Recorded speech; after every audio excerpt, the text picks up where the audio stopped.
It's a different Donald Trump, because this time I think it's more a sense of, I want to walk out of office with a legacy, not just of a couple bills passed, but somebody who has fundamentally transformed the markets in society and set up America to succeed for the long term. I think the economy will have rebounded by the time of the midterms because of his commitment to energy independence, between the massive, not millions, not billions, but trillions of waste and fraud and corruption that he's going to be able to uncover and zero out with the help of Elon Musk.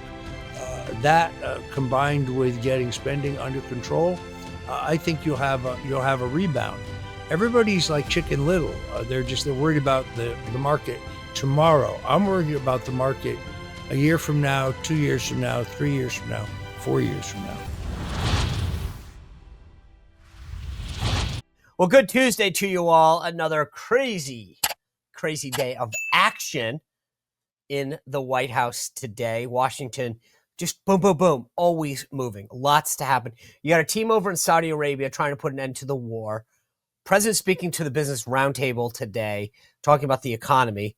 I mean, things are on. Elon was on Kudlow yesterday, exposing some of the crazy stuff that's in our systems. Take a look at him talking about some of the entitlement programs.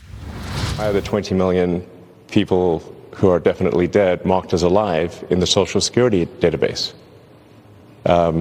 Why were hundreds of millions of dollars of Small Business Administration loans were given out to people aged 11 and under, according to the Social Security? I mean, like, these must be some very enterprising 8-year-olds, you know. And some pretty strong 150-year-olds. Yes, exactly. As the president said, you know, we have an enormous number of people marked as alive who are 160. He didn't know the country was that healthy. I mean, the funny thing is, if you listen to the left in the media, when he goes and does this kind of stuff, they call it cuts to Social Security. Seriously. Like, what's going on that there are people that age? And so you can argue, oh, well, they're not getting, but somebody is. The system is allowing this kind of stuff to happen. At the very least, it just shows how bad the systems are. Crazy. By the way, more progress getting done. I know everyone in the media loves to talk about the economy and inflation. Here's Brooke Rollins, the agriculture secretary, talking about what they've actually been able to do to egg prices despite the bird flu and the fact that the Biden administration killed off a ton of chickens. Take a look. We're more focused on how we bring the price of eggs down in the avian bird flu for everyone. A good piece of news we just got in the last day or two is that the average cost of a dozen eggs has now gone down $1.85 since we announced our plan about a week and a half ago on February the 26th. So listen, we're going into Easter season. This is always the highest price for egg. There you go. Action.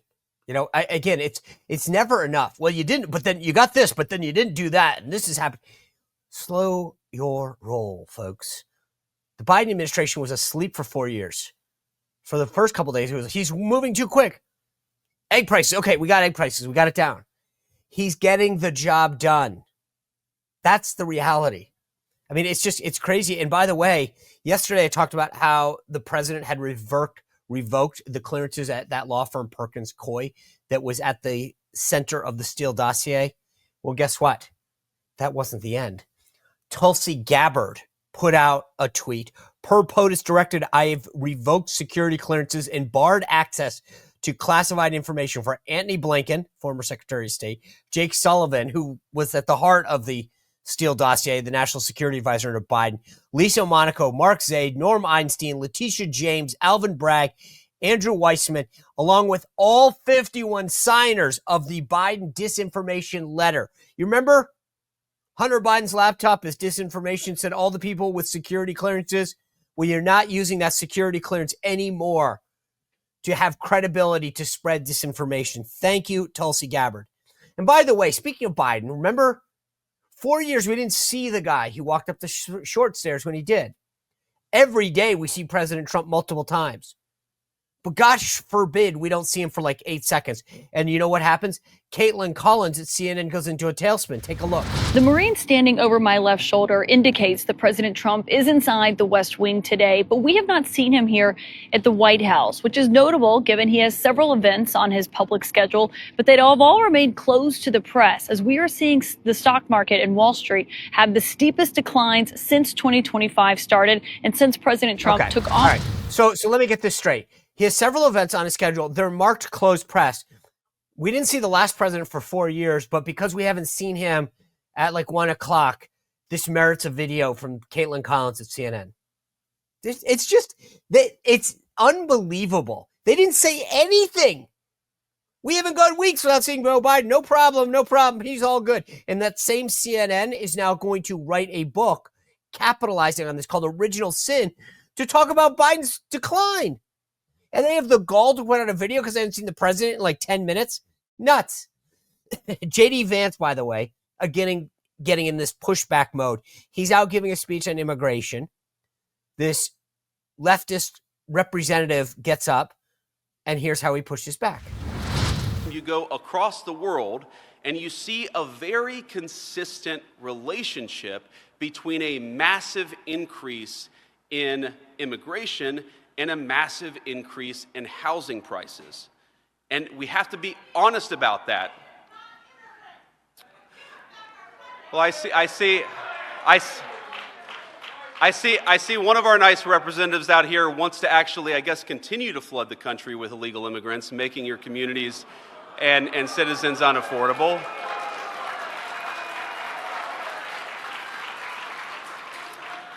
But ma'am, with all respect, one of the reasons why we're doing what we're doing is because we want to make it more affordable for Americans to live. That is one of the reasons why we're doing what we're doing. I love seeing this. We're not rolling over anymore, making excuses. We're pushing back. We're getting things done. We're delivering. And I love it just for this administration, but for the movement, just actually getting it done. I also want to just, yesterday, again, one of the moments that I don't want to get lost. You remember Sean Curran? He's been a longtime friend of mine. I met him in 2015, actually, during the debate cycle. He was a Secret Service officer assigned when I ran the debate process. So I've gotten to know him now almost a decade. He was that Secret Service agent at Butler, Pennsylvania. You know the iconic photo that I'm talking about that's right to the president's side after he gets shot and is lifted up yelling, "Fight, fight, fight." Yesterday in the Oval Office, Sean Curran was sworn in by the DHS Secretary Kristi Noem as the director of the Secret Service. Congratulations to Sean Curran. All right. Roger Stone is coming up. We've got a big week ahead for you, though. Caroline Levitt's here. Steve Bannon's here for you. An unbelievable panel from The Blaze that I'm so excited to break down all the issues of the week. So, it's just a big week. Make sure you hit that notification button and the subscribe button if you're watching on YouTube or Rumble. Share it with 5 friends. I'm going to ask Caroline some pretty cool questions, by the way, because, I used to have the job. So that's going to be kind of cool and different to check out. So hit that notification button. Plus, today, my latest newsletter drops at SeanSpicer.com. You're not going to want to miss that. A lot coming up, as I said, Steve Bannon, Caroline, and Roger Stone right away. Before I get to Roger Stone, though, if you are the person that runs your company or is in charge of the finances, the expense reports, this is what you need. This is a card issued by Ramp. Now, it looks like a regular old Visa card. And if you are in charge of all the finances, you know what it's like running around, chasing down receipts and expense reports and all this kind of stuff. Ramp will simplify everything that you do, saving you like 20% of your time and allowing your employees to focus. I've switched my company to Ramp. I know some of the guests that have been on the show that have switched to Ramp and have said, dude, you are not going to believe what a game changer Ramp made for us, for our company. The moment your team makes a purchase, Ramp handles everything: receipt matching, categorization, approvals. You get issued virtual and physical cards, right? And it takes like 15 minutes. You upload some documents to the site. They send you an approval and you get onboarded quick. You can really start day one if everything works out in the first little bit. For a limited time only, though, listeners of the show can get $250 in your pocket when you join Ramp. Just go to ramp.com ramp.com/Spicer, ramp.com/Spicer. Save your business time and money by organizing everything that you do on the expense front with this amazing software and cards that get issued to you right away. Just remember, cards are issued by Sutton Bank, member FDIC, terms and conditions apply. All right. You guys know we've covered wellness a ton on this show. This is the year to take control of your health. You've got a government, an HHS, a federal FDA that is on board. It all starts in the gut, though. Processed foods, stress at work, fluoride in the water, oh my God, and all these toxins are overwhelming your digestive system and giving you an unhealthy gut. Luckily, we have a solution. If you guys have listened, I've had Tina on the show, Tina Anderson from Just Thrive. She has given me and so many other people a path forward with the probiotics and other products from Just Thrive. Most probiotics on the market die in your stomach acid. They don't actually make it through. Just Thrive is actually the only clinically proven 100% probiotic to get through into your gut. Gut health affects everything. Your sleep, your skin, your mood, you name it, it all comes from your gut. So if you want to get on the path to wellness, take a probiotic that actually helps you get there. And like I said, they've got Just Calm and so many other things as part of this weight management. No matter what you're doing, it all comes down to a healthy gut. And Just Thrive's probiotic and products will help you on that path. To join the healthy gut revolution and take control of your health today, visit justthrivehealth.com. Justthrivehealth.com. And guess what? If you use code SPICER, you get 20% off site-wide. Now, pro tip, I love the gummy probiotics. Tina says that they're just as good. Either way, do yourself a favor. Go to justthrivehealth.com, use promo code SPICER, and save yourself 20%. All right, without further ado, Mr. Roger Stone. Roger, always good to see you. Thanks for joining us. Sean, what a great time to be alive. What a great time to be an American, to see the president turning around the country the way you would turn around an ocean liner. It's amazing how quickly he's moving to make America great again. All right, we've got a lot to cover tonight. By the way, before I forget, because I'm at that age, I have a fashion question and a movie question for you, and maybe even a Pope question if our time permits at the end. But I want to start with this. It's been about 50 days since Donald Trump started his second term. You, beyond knowing him really well, are sort of a very astute historical political person. Like you've seen all this. What are your big takeaways between what is different from Trump 1 and Trump 2? Very dramatic differences. Look, in 2017, Donald Trump came from the world of business to the world of politics. Not unreasonable to think that all the Republicans are really for him and all the Democrats are really against him. I don't think he ever fully understood that Republican Democrat is really not the division in Washington. It's the outsiders and the insiders. Like Ronald Reagan, he was an outsider president. He wasn't part of the club. So he had a number of Republicans who were very nice to his face, had to support him publicly because he was so popular, but who really weren't copacetic with his agenda. And then secondarily, I think he hired a bunch of people based on their party credentials, but not based on their commitment to his agenda. That's completely different. So now I think he's got an all-star team, highly capable people who understand that their job is to implement his agenda, not to dilute, derail, or delay his agenda. Everybody pulling in the same direction, one of the keys to success in business and politics.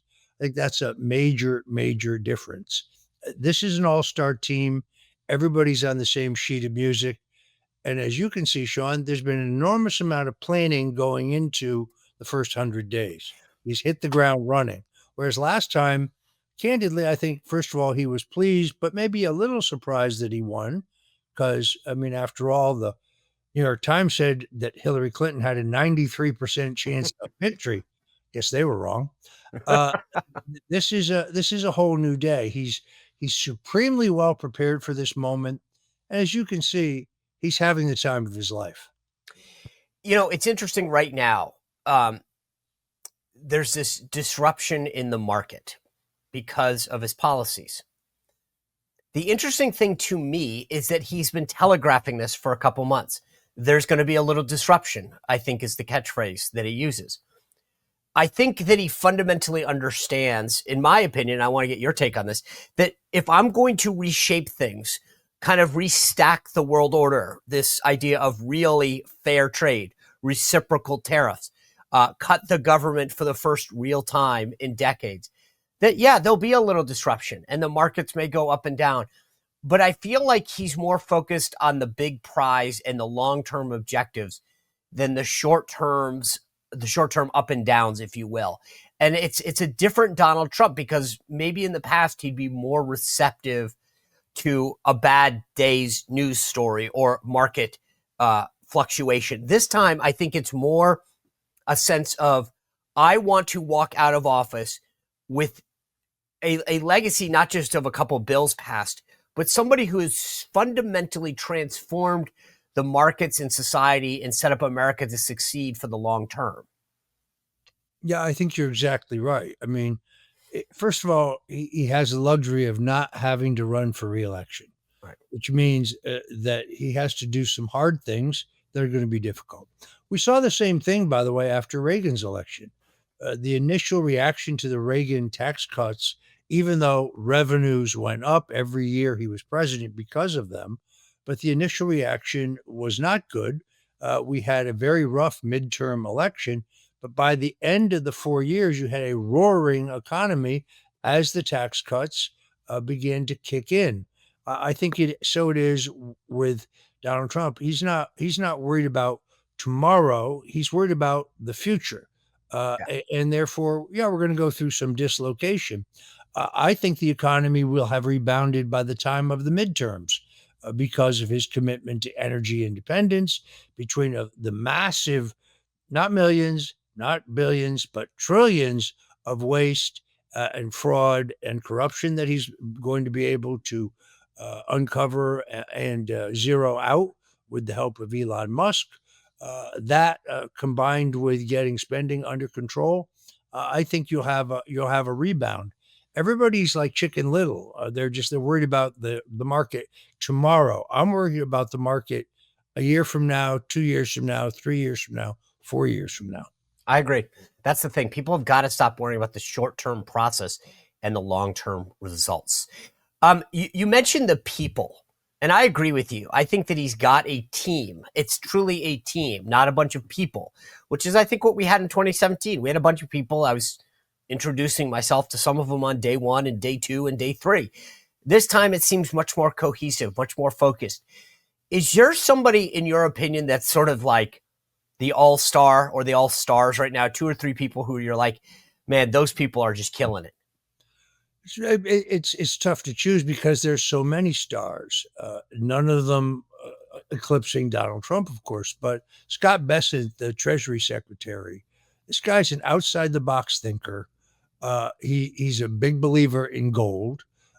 He is thinking long and hard about how to do away with the income tax. Yes, that could actually be done. He is a guy the president can trust to go do a delicate negotiation and come back with the goods. I think he's a libertarian. I think he's among the president's very best appointees. But Tulsi Gabbard, former Democrat, now a Republican, she's a future superstar. I've said this before. She's going to be your first woman president. Maybe not. Really? That means a lot coming from Roger Stone. She just has it. She has that elusive quality of both principle and communication skills. She's the best I've seen since Reagan. And I'm not saying she'll be president in 2028. What I'm saying is she will be president someday. She's only 43 years old. But her talent level, her knowledge, her adherence to principle, because she's tough as nails. Lieutenant Colonel in the U.S. Army Reserve, combat veteran, Kuwait and Iraq, championship surfer, a crack shot. I mean, she has an enormous future in our party. But I think she's another one of the real standouts in the cabinet. Do you think that she could get through a Republican primary right now without changing her stance on life? I think her stance on life is a little more nuanced than perhaps some people realize, but depends on who else is in the race. I mean, look, politics, you know this. In politics, a week is a lifetime. So anybody who's measuring the drapes for 2028 is a little premature. A lot can happen between now and then. And by the way, maybe she's vice president before she's president. Good point. Good point. Just too early to say. By the way, George Bush, remember him? He was pro-abortion his entire career until he wasn't. What do you think about the job that Elon's doing? I think Elon's doing an amazing job. I mean, the people who are screaming the most about Elon uncovering waste, fraud, and corruption are the people with something to hide. It's kind of logical. I mean, we just learned out that they gave John Podesta, Hillary's old campaign manager, $372 billion slush fund to give to nonprofits, all of whom had a political motive. And you're worrying about where our tax dollars go? So I think that Elon is doing an amazing job. And those who are screaming are the ones who have something to hide. All right, I hate to interrupt this conversation, but you've heard Roger bring up Ronald Reagan, right? And Reagan was the guy who said it best. Freedom is never more than one generation away from extinction. Those words have never felt more relevant today with everything that's going on around the world. We need to prepare the next generation, and that's exactly what the Great American Leadership Program does. This is not a summer camp. It's an elite, hands-on leadership summit designed to equip high school students with the tools to lead and think critically. This is what we need, guys, the next generation to be ready to embrace the principles and values that made America great. It's not just another summer program. Picture this. I mean, if you've ever been to the Reagan Library, you know what I'm talking about. You're at Pepperdine University in Malibu, overlooking the Pacific Ocean, and you see so much happening, but you get immersed in this leadership program. Students take on real life simulations, from acting as the president in the Oval Office to being in the command center and being a military advisor. And even some of folks will play the media. Let's talk about how that goes. Don't miss this big once in a lifetime event this July. Bottom line, if you want to keep President Reagan's vision alive, we need to invest in the next generation. Spots are limited in this program. They're filling fast. Use code SPICER25 to save 25% right now.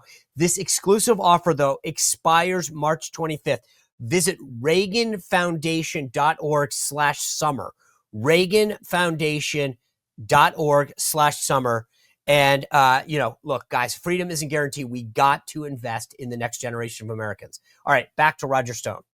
So you've known Trump a long time, and I'm fascinated by the media's attempt to try to break the two apart, right? That's always, how long is Elon going to last? When will Trump sour on him? I tend to think that Trump likes what Elon is doing, appreciates the fact that he's like a heat shield to the guy. But you know him. What do you think that Trump, I just think the media wants to create controversy more than anything else. Yeah, I think this particular tactic is not going to work. First of all, if you watched Elon's interview with Sean Hannity, Elon was very deferential to the president, which is the way you're supposed to treat the president. Yes. Secondarily, he's getting the job done, and that's more important to Donald Trump than anything else.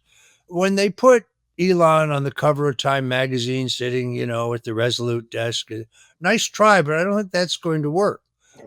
Elon played a key role in Trump's election. He's playing a key role in setting the tone for this administration. If we're serious about doing away with the income tax, if we're serious about operating on a tariff-based revenue, well, then we're going to have to bring federal expenditures down. We're going to have to get our spending under control to make that affordable. And Elon makes that actually possible. This idea that, that there is no waste and fraud in the government is an absurdity. Back under Reagan, we had something very similar. It's called the Grace Commission. Mm-hmm. They did a great job. They identified literally billions of dollars that could have been saved, and then nothing happened because no one had the bully pulpit to push it. Elon Musk brings you a couple things. First of all, extraordinary technical ability to get into these records and find and identify the waste, fraud, and abuse. But secondarily, he owns the largest platform social media platform, communications platform in the country.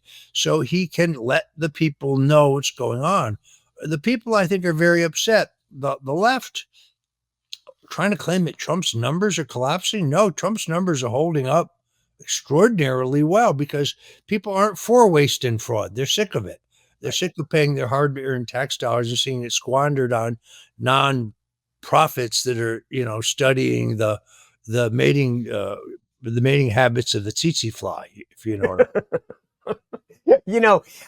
It is funny because I think part of this is that they don't like the idea that somebody's coming up and disrupting the status quo. The sort of everybody's had their, hand in the cookie jar for so long that he's kind of calling it out, which brings me to another point. I think that we talked about the people, but I had a conversation with the president probably a week ago, and we were talking about the media, and I just think that he's handling the media in a much more confident way, and maybe that's not the right word, but he knows that he's in charge. Like he's less concerned about them than anything else, and I sort of really love the approach that they're taking to the media now, which is we know who covers us well. We can give attention to other folks. We can shut out some folks. I'm very, very laudatory about the entire way in which this White House has approached the media, as opposed to,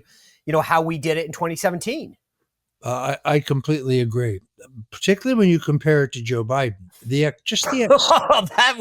That wasn't a very high bar. Well, but just when you look at the accessibility of the president, yeah. I mean, he's completely accessible. I think he's committed to transparency, unless, of course, you're from a fake news outlet in which he'll simply say, "Next question, please." Right. And I don't blame him for that. But I think he's ever since Butler, Pennsylvania, there's a very slight change in him that I detect. There's a certain serenity. There's a greater confidence. Not that he wasn't always confident, but, I hate to use the cliche, but he's on a mission from God and he knows it. He knows it. He is absolutely certain in his steps. After Reagan cut taxes, people told him it was a mistake. This is going to cost you a re-election and so on. He stuck to his guns. Trump is exactly the same in this case. He knows what he's doing is right. Yeah, there's going to be some dislocation. There's going to be some unhappy people. But I think he's absolutely confident in what he's doing. And I don't know why the left is so upset because, Sean, he talked about it at every campaign stop throughout the campaign. He told people exactly what he was going to do. I guess they're just used to political figures not really doing what they say they're going to do. That's not Trump. Trump is not a politician. He'll never be a politician. He's the leader of a political movement. There's a big difference. Exactly. No, that's true. It's funny, though. I mentioned the media. You put this in your newsletter the other day and then tweeted it with the FBI director having a direct line to the president. And I kept thinking, you called it out. You're like, J. Edgar Hoover met with JFK, LBJ and Nixon, James Comey. Unfortunately, I was there. Like, Comey and him had dinner. Like, the idea that this is not a normal thing, it's almost like the press is trying to gaslight us and say, don't believe all the imagery that you can see on the internet. This is somehow abnormal that the FBI director speaks directly with the president.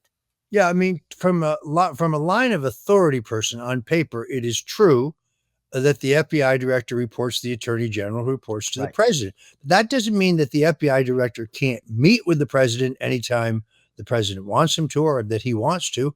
And as for having a direct hotline from the FBI director's desk in his home directly to the president, J. Edgar Hoover had one.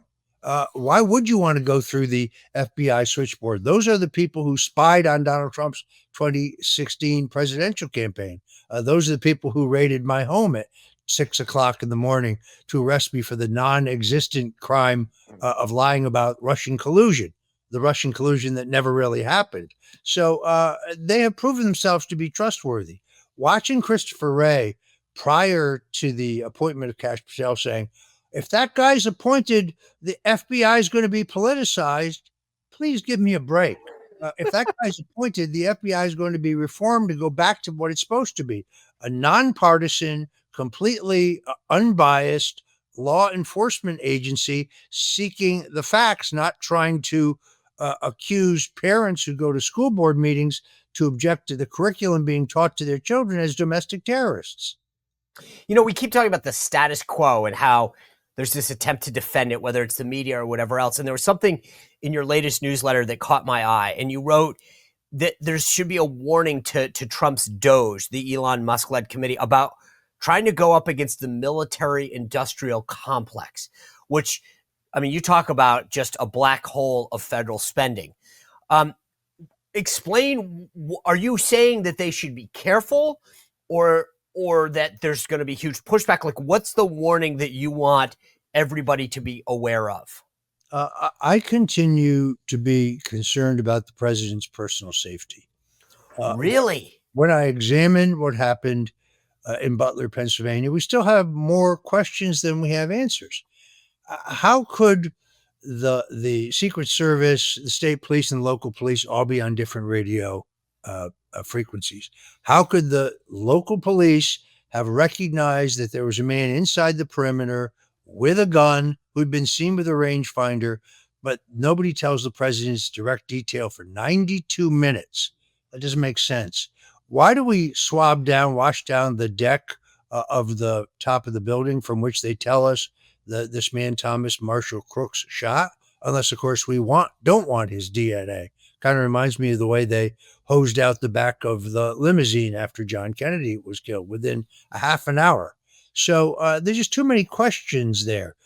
And as far as the West Palm Beach incident, this guy's ties to Ukraine are unquestionable. So there's just too many questions. Trump is such a complete existential threat to the established order that I hope a Secret Service detail is on their toes. And frankly, I pray for him every night. I say the rosary every night, and that's the first item for me, the protection of our president. You'd call me a conspiracy theorist, but Sean, they tried to kill him twice. We know that. At least twice. And then the Kash Patel stuff, right? He doesn't want them guarding him. He wants a direct line. There's a concern about a lot of these people. I got to think that for the right reasons, that they don't feel safe. Now, I broke a story on my 77 WABC radio show last night that there was a man with a gun who got into the room when the president gave his State of the Union address the other night.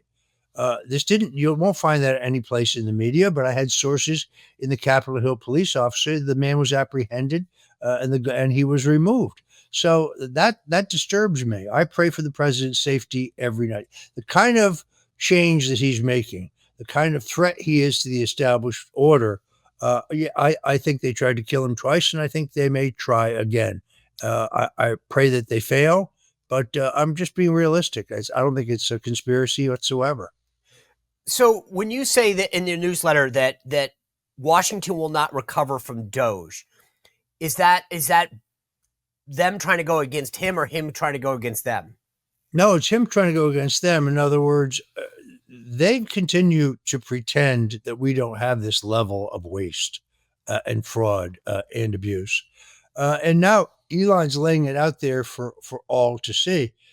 And every day we come up with a new statistic, a new number. None of this makes sense. I saw Bernie say, Bernie used to criticize billionaires and millionaires. Now he only criticizes billionaires.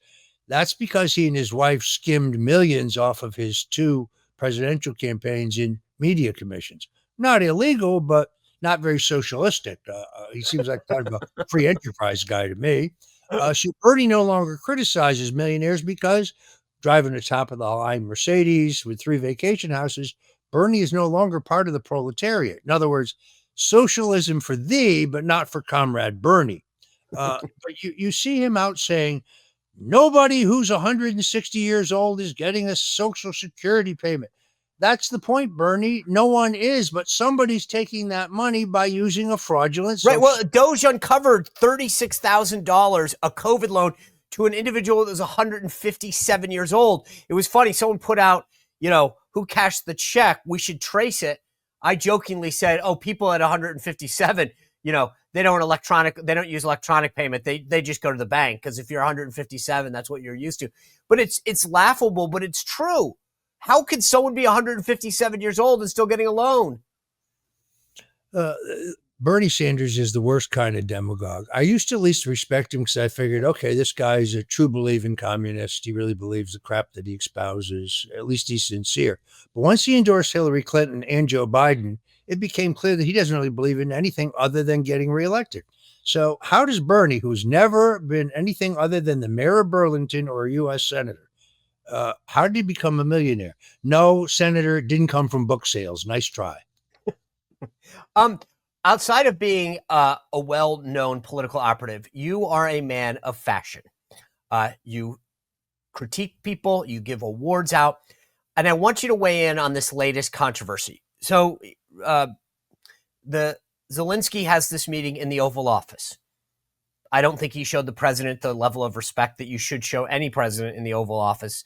There's a meeting today in Saudi Arabia. Everybody there from the Ukrainian side is dressed in suits. I don't know why we couldn't do that. Fair enough.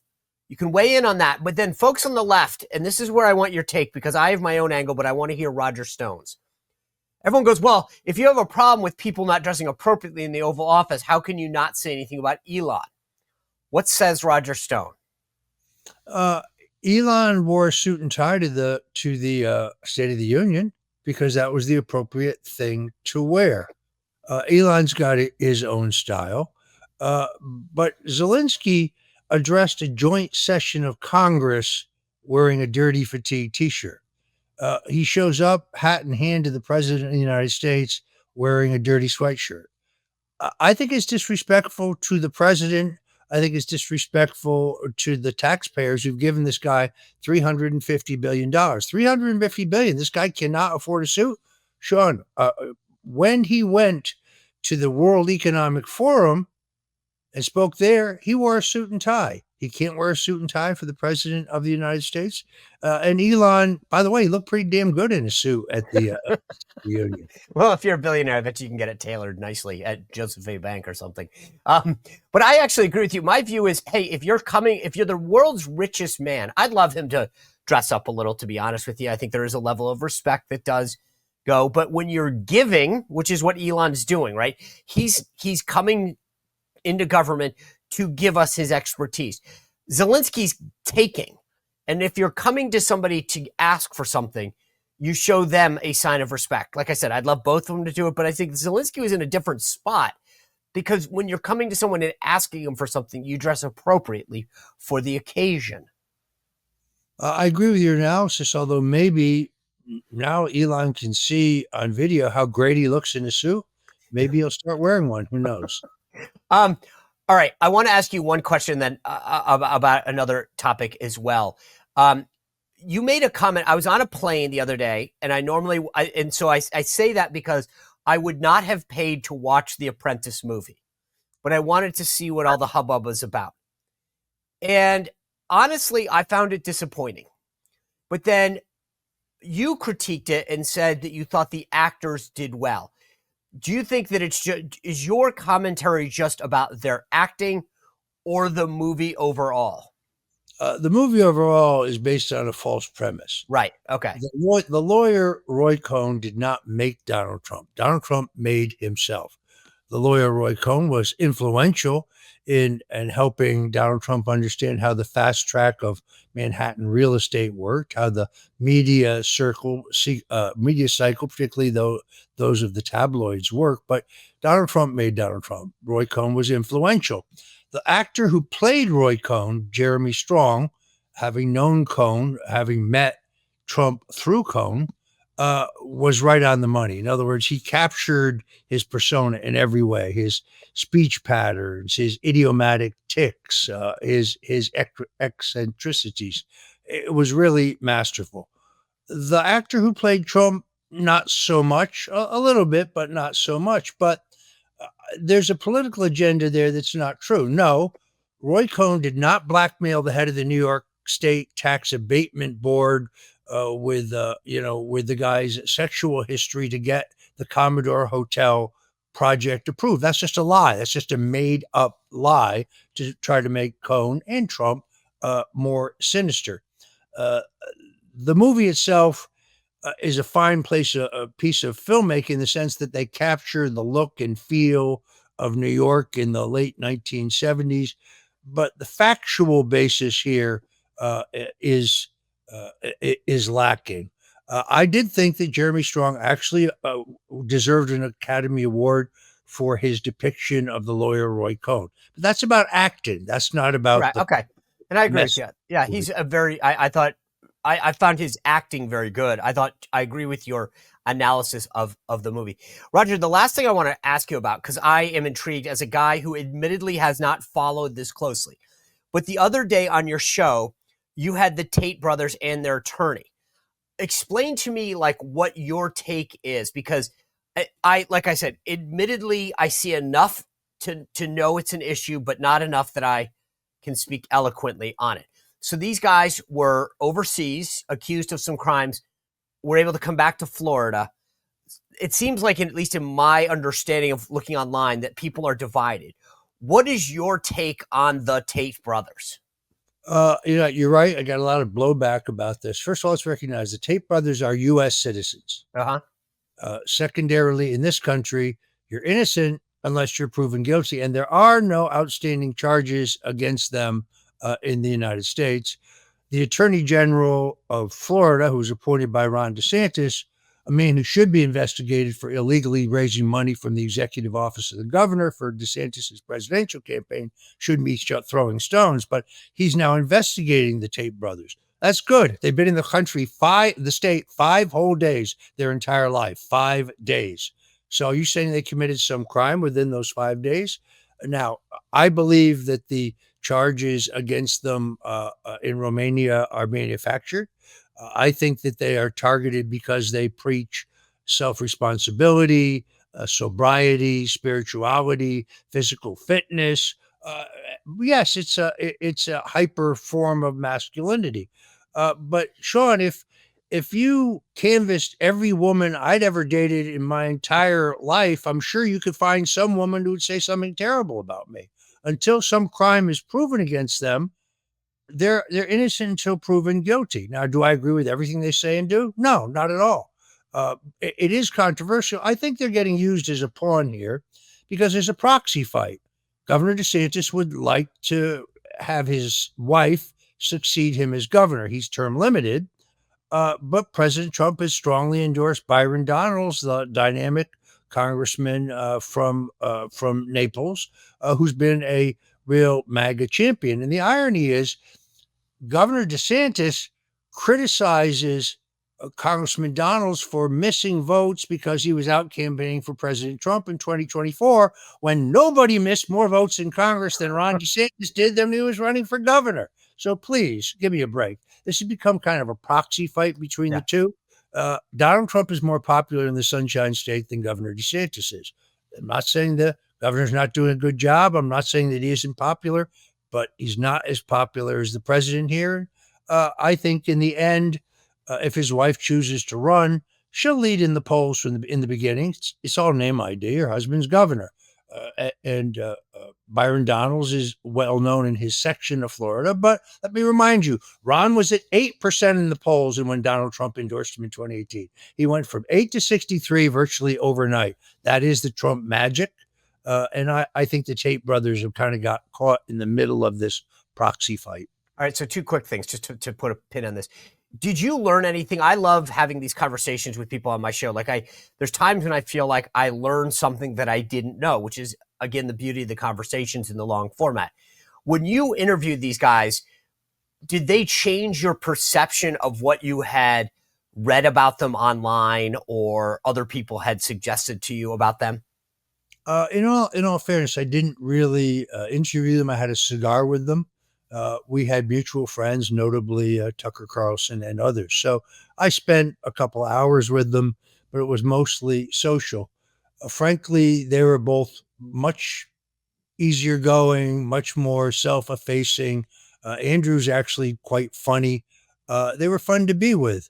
I'm not going to pass judgment. I think the case against them in Romania is nonsense. Rick Grinnell, I think, interceded because they're U.S. citizens to get them out of horrific conditions in a Romanian jail. They're committed to Florida. They're committed to being Americans. They're strong supporters of the president. They certainly have their critics. I found that out online.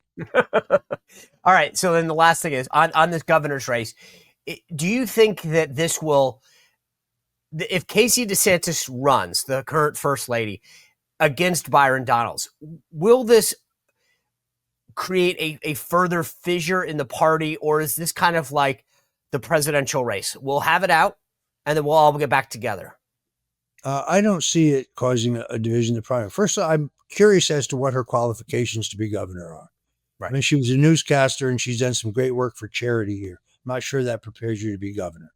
Ron DeSantis was a 3-term congressman.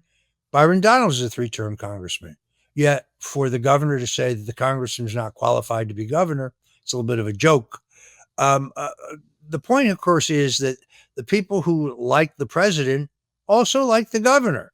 So I don't think the party will have a hard time uniting around Byron Donalds, who I expect to be the nominee. And again, Sean, I'm predicting he starts behind, she starts ahead, all name ID. The president comes in here and campaigns for him a couple times. It will be all over. That's what happened when DeSantis ran against Adam Putnam. Huge name difference. Adam Putnam had been elected statewide as ag commissioner, family well known in the community, and then suddenly Trump says, boom, DeSantis is my guy, and the race goes out of control. Over. Right? I think you're absolutely right. That's how this thing plays out. Once Trump puts his finger even further on the Byron Donalds scale, it's over. Yeah, I mean, there's a bigger issue here at play, which is to say that Governor DeSantis would like to run for president again in 2028, but he's term limited in 2026. So what's he going to do for 2 years? And more importantly, where can he raise money for 2 years? Governors can raise a lot of money because people give because they have to give to the governor. They have business before the state. No one gives to Ron DeSantis because they love him. They either gave to him because he's running against Donald Trump. They weren't for Donald Trump. Or because they had a state interest. So if his wife is not governor, and if he's not in the U.S. Senate, and there's no indication he's going to run for the Senate seat that was vacated by Marco Rubio, I mean, the current senator, Ashley Moody, the state attorney general, she could be a seat warmer. But you know this, Sean, senators don't raise the kind of money that governors can raise. Right. So I think, first of all, I think he's going to have a tough time in 2028. We've got a bench. J.D. Vance is doing a great job. In our party, hegemony, the national order, things is very important. He would be the next person in line.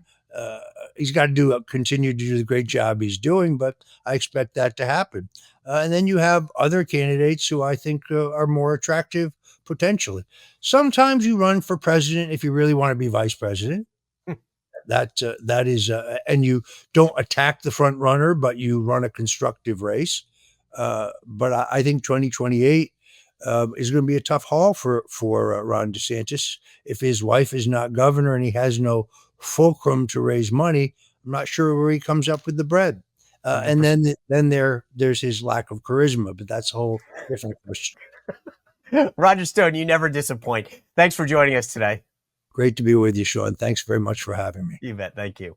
What a great conversation with Roger. Thanks for being here today. Reminder, Caroline Leavitt, Steve Bannon, the big panel from the Blaze, big week ahead.